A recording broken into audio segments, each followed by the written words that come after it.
Dr. Nelson didn't sound like a crazy person, but I still suspected ID was nothing but reheated creationism. My next stop didn't seem like it was going to alleviate those fears. I didn't crawl out of the ocean, I didn't come from no monkey. Science tends to forget evolution's just a theory. They present it in the textbooks and on animal TV. Like it's fact, but tell me, were you there 12 million BC? Evolution is, from an intelligent design perspective, is perfectly acceptable if the sense is that how did the design get implemented? The issue is there real design there, and are these material mechanisms like natural selection, are these adequate to account for everything we see in biology? And our argument is no, it's not. But Darwin produced all this evidence from his travels and his studies at the Galapagos that evolution explained things. If you look at the history of science, people often have a good idea and then they decide just to run with it. And they say, we're going to apply this everywhere. And so Darwin takes his idea of natural selection and says, I'm going to explain all of life with it. I mean, physics used to be Newtonian physics. Newton was physics. And then we got to look to Einstein, general relativity. It's not, Newton is enough. Well, I think likewise what we're finding with Darwin is that he had some valid insights, but it's not the whole picture.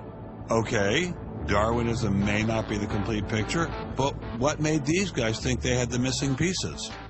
I put this question to Dr. Stephen Meyer, author of the paper that originally got Dr. Sternberg in so much trouble. It's hard to believe that this little town is the headquarters of giant Microsoft, which enabled Mr. Gates to become fantastically rich. Maybe that's what Steve Meyer's doing. Maybe this is somehow going to make him fantastically rich. We'll pin him down like a butterfly on a butterfly board. A butterfly on a killing board. Coffee shop straight ahead. Newton is buried in the geniuses corner at Westminster Abbey, right? That's correct, yeah. Darwin is also buried in Westminster Abbey. Right, and yeah. So is Darwin. Right near each other, right? And you're here in Redmond, in a little building without a sign. Right? And you're obviously an incredibly smart guy, but how dare you challenge someone who's buried in the geniuses corner next to Newton at Westminster Abbey? Well, it may seem a little cheeky, but it's what scientists are supposed to do.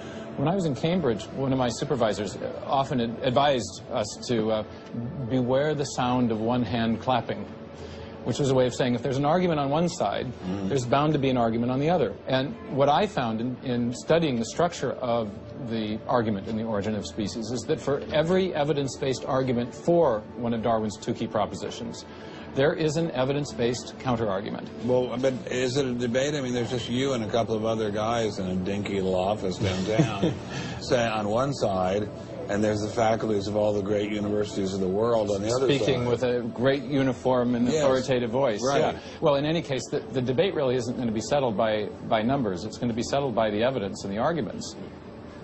While I was still in Bill Gates country, Dr. Meyer recommended I check in with molecular biologist Jonathan Wells. What kind of names do they call you? Creationist. What do you say back to them when they say you're a creationist? Well, I usually don't get the opportunity. What's at stake for you personally here? First of all, I love science. I think the way Darwinism corrupts the evidence, distorts the evidence, is bad for science. Well, the other science would tell you to just shut up if you love science, okay? Because you're sort of being a bomb thrower into science. I am upsetting the apple cart, and I think it deserves to be upset in this case. Why? Because the evidence is being distorted to prop up a theory that I think doesn't fit it. Was Darwinism really that bad? Perhaps a change of scenery would give me a fresh perspective. Quand je t'ai vu au coin de la rue, tout est vide, j'ai cru que tous les deux, sous le ciel bleu, nous serions très heureux.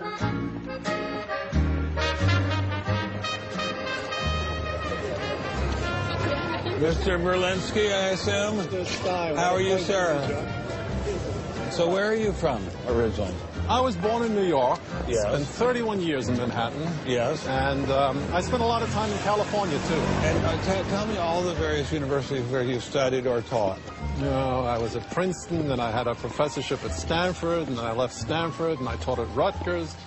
I left Rutgers, and I taught at the City College in New York. I left the City College of New York. I taught at the Baruch College. I taught at San Jose. What did you teach at Baruch College? Anything they wanted. Come on in.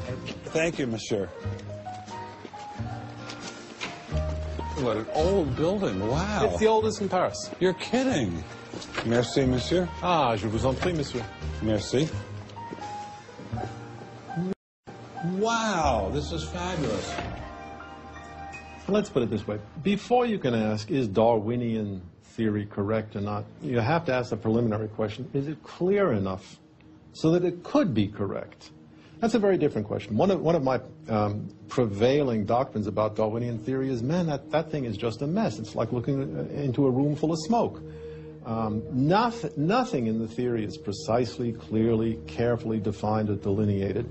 It lacks all of the rigor one expects from mathematical physics, and mathematical physics lacks all of the rigor one expects from mathematics.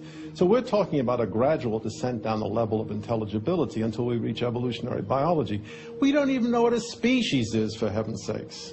So his theory is smoke, but elegant smoke. There's a certain elegance to it, but, you know, I think Einstein had the appropriate remark. He preferred to leave elegance to his tailor. A room full of smoke? That certainly wasn't what I was hearing from prominent Darwinists like Richard Dawkins. Evolution is a fact. It's a fact which is established as securely as essentially any other fact that we have in science. Richard Dawkins is so confident that evolution is a fact, and that therefore God doesn't exist, that he has devoted his entire life to spreading the evolution gospel. I'm an atheist with respect to the Judeo-Christian God because there is not a shred of evidence in favor of the Judeo-Christian God. It is completely right to say that since the evidence for evolution is so absolutely, totally overwhelming, nobody who looks at it could possibly doubt that if they were sane and not stupid. So the only remaining possibility is that they're ignorant, and most people who don't believe in evolution are indeed ignorant. But the people I spoke with weren't ignorant. They were highly credentialed scientists. So there had to be something else going on here. So you think the whole theory of evolution is false, or just certain parts of it? Well, again, evolution is a slippery word. I would say minor changes within species happen. But Darwin didn't write a book called How Existing Species Change Over Time. He wrote a book called The Origin of Species. He purported to show how this same process leads to new species, in fact, every species. And the evidence for that grand claim is, in my opinion, almost totally lacking. How does Darwin or Darwinism say life began? Well, he didn't know, and in fact, nobody knows. So Darwinism, strictly defined, starts after the origin of life and deals only with living things. Well, how can there be a theory about life without a theory about how life began? Well, a grand overarching evolutionary story, of course, does include the origin of life, but Darwin's theory doesn't begin until you have the first cell. Well, does someone have a theory about how life began?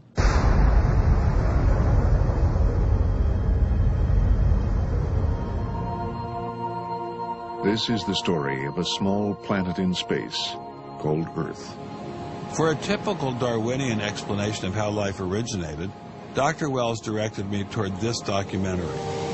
The chemical elements essential for life, hydrogen, oxygen, carbon, and nitrogen, were now in place. What was needed was a way of combining them. Perhaps the energy came from lightning. Whatever it was. Excuse me? Whatever it was, energy managed to arrange these chemical ingredients in just the right way. Whatever it was?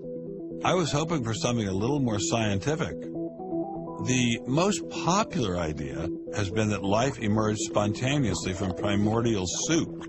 In 1953, Stanley Miller mixed water, methane, ammonia, and hydrogen to simulate the early Earth's atmosphere. Then he ran electricity through it in an attempt to jumpstart life. It's alive! It's alive! It didn't work. While the initial results seemed promising, 50 years later, most serious scientists have abandoned this approach in favor of alternate theories. Prominent Darwinist Michael Roos attempted to explain one of them to me. He wasn't kidding. How did we get from an inorganic world to the world of the cell? Well, one popular theory is that it might have started off on the backs of crystals. My crystal ball. Molecules piggybacked on the back of crystals forming, and that this led to more and more complex. But of course, the nice thing about crystals is every now and then you get mistakes, mutations, and that this opens the way for natural selection. But at one point there was not a living thing, yeah. And then there was a living thing. How did that happen? Well, that's just I've just told you. And I don't see any reason why you shouldn't go from very simple to more and more complex to more and more complex. I don't either, but I don't know how you get from mud to a living cell. That's my question. Yes, well, I've told you. I think it was on the back Try of one more crystals. time. On the backs of crystals. On the backs of crystals is at least one hypothesis, yes. So that's your theory, and you think that is more likely and less far-fetched than intelligent design? I think it is. I wouldn't put Ben Stein's money on Dr. Roos's joyriding crystals, but it did make me wonder, what were the chances of life arising on its own? It's been speculated that probably there would have to be a minimum of about 250 proteins to provide a minimal life function. If that's really true, then I think it's almost inconceivable that life could have happened in some simple step-by-step way. Okay, so the simplest form of life requires at least 250 proteins to function. What's so difficult about that?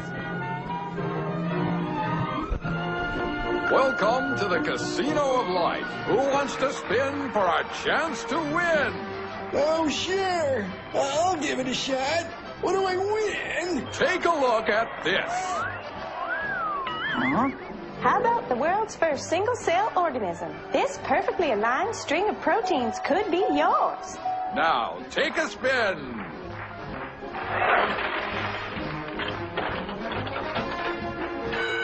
I won.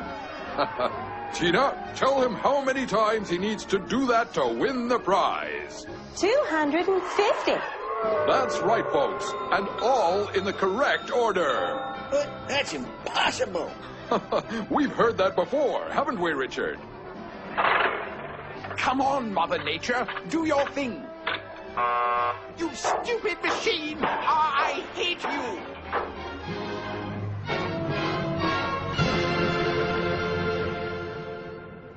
We're talking about something that's staggeringly improbable. Roughly 1 in a trillion. Let all of life choose 1 million, 1 trillion, 1 trillion trillion. The number is essentially 0. Something has to skew nature to choose the ones that work. So, in the game of life, it looks as if the house always wins. Luckily, some serious scientific minds have figured out a way to beat the odds. Directed panspermia. When faced with the overwhelming problem of the origin of life, Nobel Prize winner Francis Crick proposed this theory, that life was seeded on Earth, which basically means aliens did it. Crystals? Aliens? I thought we were talking about science, not science fiction. We don't know what caused life to arise. Did it arise by a purely undirected process? Or did it arise by some kind of intelligent guidance or design? And the rules of science are being applied to actually foreclose one of the two possible answers to that very fundamental and basic and important question. So the rules of science say we will consider any possibility except one that is guided. Exactly.